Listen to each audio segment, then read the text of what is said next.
জানাইলে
Aspak.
देखिए यहाँ पे आर्थिंग के निशान हैं।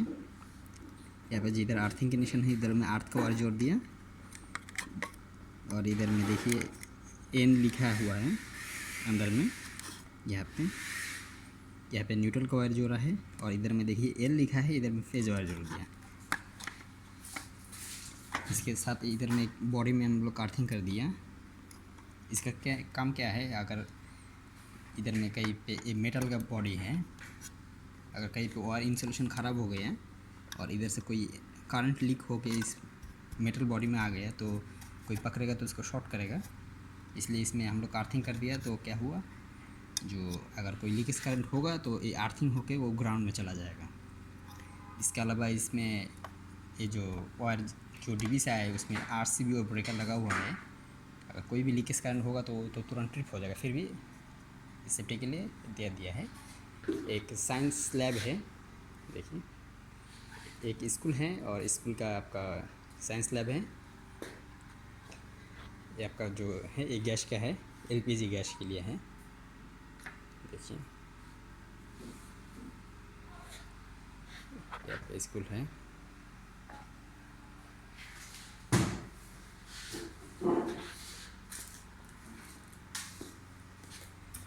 इसका अंदर में देखिए हम लोग क्या किया, इस पाइपिंग इधर कॉपेक्स पाइप करके हम लोग ऐसे डाल दिया। एक जो रिंग सर्किट है, एक मेन इधर चला गया, एक इधर चला गया, और अंदर से ऐसे लूप हुआ और इसमें से इधर लूप हुआ, इसमें से इसमें लूप हो गया। देखिए पहले 3 वायर आपका इधर आया, यहाँ पे आया, 3 वायर इधर पे आया, और यहाँ से यहाँ पे लूप हुआ। फिर इधर में आपका होल नहीं है, देखिए इधर देख सकते हैं, लाइट में दिखाई नहीं दे रहा है। देखिए होल नहीं है, इसलिए हम लोग क्या किया, नीचे से ऐसे पाइपिंग करके इधर से यहाँ पे लूप दिया और यहाँ पे होल किया। देखिए इधर में होल करके यहाँ पे लेके आया, और इधर से और यहाँ से यहाँ पे लूप चला गया। तो क्या हुआ, सब में लूप हो गया, रिंग हो गया। ठीक है, 2 मैन इधर, एक 3 वायर इधर में आया, 3 वायर इधर में आया, इसमें से इसमें लूप आया, इसमें से इसमें लूप आया, इसमें से फिर इसमें लूप गया, और इधर से फिर इधर लूप गया, फिर इधर से मेरा जगह फिनिश्ड हो गया, इंड हो गया। इसमें से गैस का सप्लाई आएगा, और ये हम लोग का इलेक्ट्रिसिटी का है। देखिए इसमें ऐसे इसमें लग जाएगा तो गैस का कनेक्शन हो जाएगा।